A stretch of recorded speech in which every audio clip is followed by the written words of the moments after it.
ഇന്ന് ഞാൻ കാണിക്കുന്നത് ഒരു ലഞ്ച് മെനു ആണ്. ഇന്ന് ലഞ്ചിന് എന്താ ഉണ്ടാക്കി ഞാൻ ഈ വീഡിയോയിൽ ഷെയർ ചെയ്യുന്നു. ഈ വീഡിയോ കാണുന്ന മുമ്പ് എന്റെ ചാനൽ ഒന്ന് സബ്സ്ക്രൈബ് ചെയ്യൂ. സോ ഇന്ന് ഉണ്ടാക്കിയത് നേന്ത്രപ്പഴം കൊണ്ട് ഒരു കറിയാണ്. സോ നേന്ത്രപ്പഴം ഒരു നേന്ത്രപ്പഴം എടുക്കാതെ ഇങ്ങനെ കട്ട് ചെയ്തിട്ട് റൗണ്ട് ആയിട്ട് കട്ട് ചെയ്തിട്ട് കുറച്ച് ഉപ്പും മഞ്ഞപ്പൊടിയും കുറച്ച് വെള്ളമായിട്ടിട്ട് അത് അങ്ങോട്ട് വേവിച്ചെടുക്കാം. അതൊരു 2-3 മിനിറ്റ്സ് അത് വേഗം വേവും. പിന്നെ ജീരകം പച്ചമുളകും പിന്നെ ഒരു 2-3 സ്പൂൺ കോക്കനട്ട് ഗ്രേറ്റഡ് കോക്കനട്ട് അത് നന്നായിട്ട് അരച്ചെടുക്കാം. സോ കോക്കനട്ട് എപ്പോഴും ഞാനിങ്ങനെ ഗ്രേറ്റ് ചെയ്ത് ഒരു എയർടൈറ്റ് ബോക്സിൽ വെക്കും. സോ അപ്പം നമുക്ക് 2-3 ദിവസം നമുക്കത് യൂസ് ചെയ്യാം. പിന്നെ കുക്കിങ്ങും പെട്ടെന്ന് അങ്ങോട്ട് കഴിയും. സോ ഇങ്ങനെ ഇവിടെ നേന്ത്രപ്പഴം നന്നായിട്ട് അതൊന്ന് കുക്കായി. പിന്നെ നമ്മൾ ഈ അരച്ചത് അതിൽ ചേർത്തിട്ട് അതൊന്ന് ബോയിൽ ആവാം.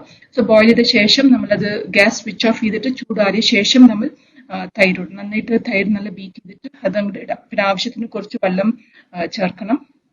പിന്നെ നമ്മൾ തളിച്ചിടുക. വെളിച്ചെണ്ണയിൽ കടുക് ജീരകം പിന്നെ ഉലുവ പിന്നെ റെഡ് ചില്ലിയും പിന്നെ കറി ലീഫും തളിച്ചെടുക്കുക. സോ നല്ല ടേസ്റ്റ് ഉള്ള കറിയാണ്. നേന്ത്രപ്പഴത്തിന്റെ മധുരമൊക്കെ നന്നായിട്ട് കൂട്ടാനിലുണ്ടാകുമ്പോൾ നല്ല ടേസ്റ്റ് ഉണ്ടാവും. സോ ഇതിന് ഞാൻ സൈഡ് ഡിഷ് ഉണ്ടാക്കിയത് വാഴക്കയും പിന്നെ പയറും അതൊന്ന് നന്നായിട്ട് വെളിച്ചെണ്ണ അതൊന്ന് ഫ്രൈ ചെയ്തെടുത്തു. സോ ഇതാണ് ഇന്നത്തെ ലഞ്ച് മെനു. സോ ഈ ലഞ്ച് മെനു എല്ലാവർക്കും ഇഷ്ടമായി വിചാരിക്കും. ഈ വീഡിയോയിൽ കണ്ട പ്രോഡക്ട്സിന്റെ ലിങ്ക് ഒക്കെ ഡിസ്ക്രിപ്ഷനിലുണ്ട്. ഇൻട്രസ്റ്റഡ് നിങ്ങൾ അത് ചെക്ക് ചെയ്തു നോക്കൂ.